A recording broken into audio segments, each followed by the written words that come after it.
Good evening and welcome to our post-game press conference. Converge wins over Riverside take game one of this best-of-3 quarterfinal series. I'm joined by rookie coach Franco Atienza and the best player of the game, Justin Arana. Congratulations, gentlemen. Thank you. Coach Franco, how this game started was also reminiscent of the first encounter as you had to recover from a 17-point deficit. How did you like the way the team stepped on the gas for the second quarter to ensure that you take this game? Yeah. First of all, we'd like to thank God for this win. And, it's a great team out there. You have to put it in context. It's a series, so this win is nothing really at close. Yeah, same as nung eliminations. No, we medyo flat start kami, and that's something really we have to solve. Very obviously. I think during the first half, there are 3 points na tinitawag tayo sa our guys are just, nandun naman, pero we have to do more. Kung mapasok yung tira, we have to adjust. So we have to do better than that. And then, yung shooting percentage na is at all-time high. I think 55% first half in the first half. And it's nice naman kasi at least we showed some resilience. We were able to get back. Of course, with the help of this guy, Isai. Kahit paano we got our bearings, we were able to make stops. So naman, pagdating sa playoffs, no matter how you score, kung hindi ka makastop, hindi ka makaka-. So, yeah, pero game 1 pa lang to. We need to close this out on Friday. And I know may mga adjustments na gagawin coach and that's a great team pala natin sa kanila. We just have to be ready and do the things that we did well. And hopefully we have a better start on Friday. Thank you. Thank you, Coach Franco. Now, Justin, in your first game back on the Caps sideline, how were you able to deliver despite playing a high-pressure game right now? Nakagaling pa man.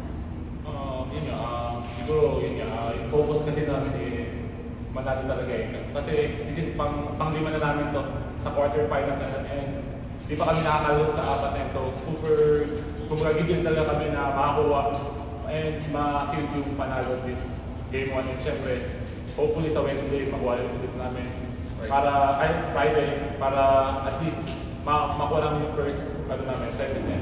And big thanks sa coaches and syempre, nagtiwala sila sa amin. And especially sa sa teammates ko.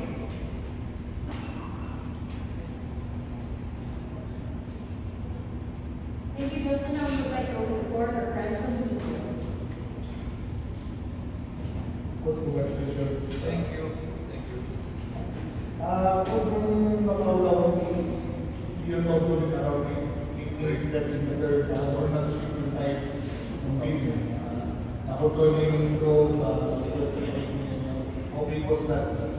Oh, that's big import conference eh. Whenever you have an import tapos kami daw malaking bago yun. Pero still, we weren't able to control that game in the third quarter. I think late in the fourth play. If you can remember, mga nagpapalitan pa yung lamang yun eh. Or lamang man kami, pero isang possession lang. So that's a testament on how good the athlete team is. Yun nga lang, this is a good break for us. Nawala si Tio, who's really a big presence inside. But again, we have to do better sa Friday. Hindi na kami kailangan kumaka sa ganyan kasi we just had the break na foul out siya. Sa Friday, we have to prepare to matapos yung game. With the right advantage you have, even if Thompson or Inco, kumbaga, you have control sa open, possibly you have the advantage to be so leadership. Yeah, oo, kahit na kasi yung preparation namin na siya lang yung game. Yung preparation din namin, they are parang we want to match up with them at their best. So yun ang pinag-preparaan natin. So, same way. Sa Friday, we know na magiging kumpleto sila. And yun ang magiging preparation namin na they are getting at all leaders like this. So we just have to be more resilient sa mga ganyan. To start better this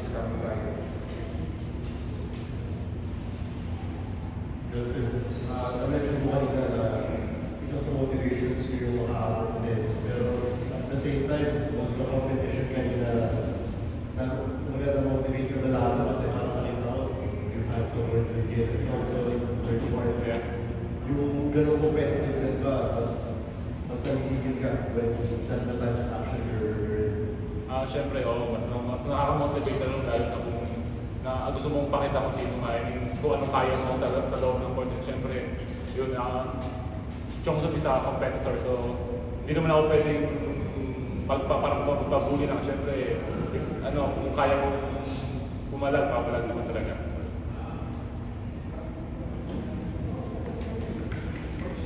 Anything that you saw sa early start of the regular season that you're concerned about? Kasi, like you mentioned, ganun din ang nangyari sa first game. So, anything that, ano ba nangyari sa start of the naging flat period? Ano mas adjustments na kailangan gawin? Well,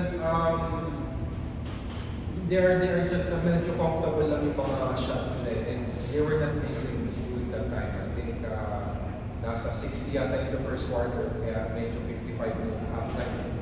Tapos yung please nila din, lahat kahit yung lima na nasa loob, shoot eh. Ngayon, may mga times na nasa harap kami. Pero siguro we have to do more. Kung nakakashoot na sila na may pantay-pantay, medyo kailangan din pinagpanapaw. Yeah. So, yun, we focus namin on just be tighter.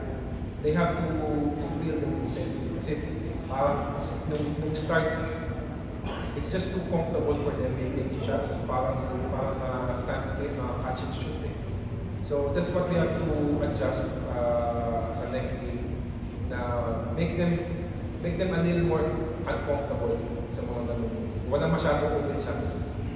Then mahirap din kasi nga dahil malaki yung court, kailangan kahit pa paano perfect. So yun ang kailangan namin ma-solve. Paano na to keep someone in front of someone. Kung paano gawin yun, siguro pag-isip na kasi ang laki nito Thompson, kailangan mo rin tumulong ka doon, ang laki din niya eh. Sa ano yun. So, yeah. Kasi yung mga kanina yung legal last conference, you were one game short na makapasok sa semi sa Alosan Manila. Now, yung 1-0 lead, may dalawang chances na yung makapasok mo sa semi-finals. Yung opportunity na yun, nandun na kayo. Siyempre, malaki para sa amin yun. Pero yun nga, hindi naman namin mamadaliin. Siyempre, one game at a time pa rin. Siyempre, hindi kami pwede mag-kumpiyansa sa amin. Kasi super talented team talaga sila. So, once na natatayo lang kami, pagtatabuhan namin, mag-a-adjust kami kung ano yung mga mahanap namin versus sa regular time. That wraps up our post-game press conference. Thank you. Congratulations once again. Thank you. Thank you. Thank you. Salamat po.